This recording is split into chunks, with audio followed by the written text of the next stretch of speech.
I participated in a cooking contest. And you know, this is for you, the chef friend I was telling you about when we were sitting in the other room. And I can't cook to save my life. A friend just enrolled my name because he said CEO cook-off contest, and I had to find 10 CEOs.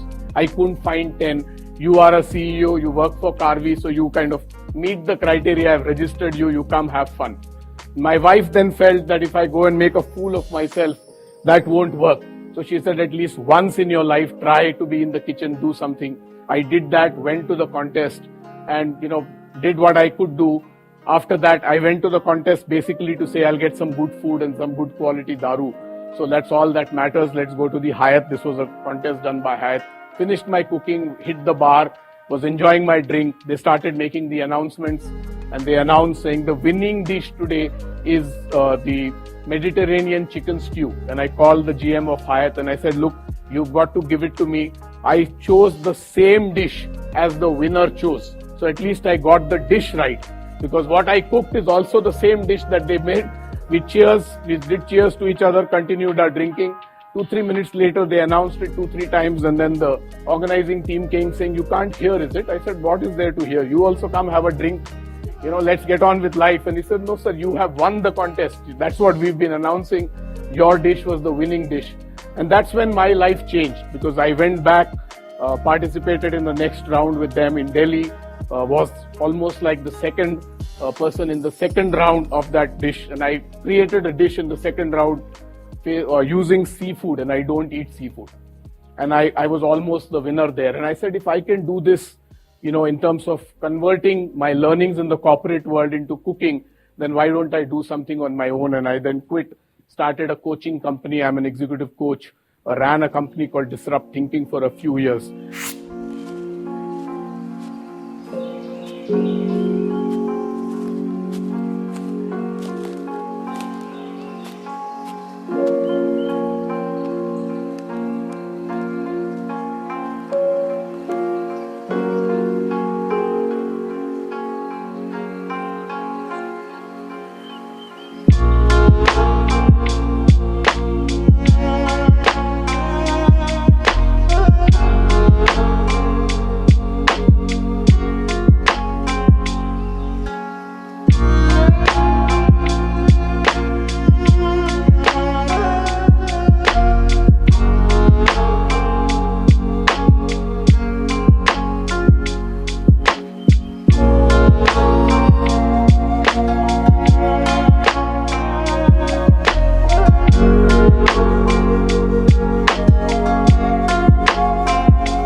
So in that, failure is a very important thing, because if someone experiments and fails, the person can choose to walk away with regret, or the person can choose to walk away with learning from the failure. And I think that choice is what determines the future. And I see that if you can walk away with the learning and a failure from that incident, then you have learned a lesson for life. No textbook can teach you what a failure can teach you. And I think that's where it's very important for us to inculcate this, awareness about failure is not a bad thing. What is bad is not to learn from a failure. As the cliche goes, you don't make a mistake twice. The first time you make a mistake, it's a mistake.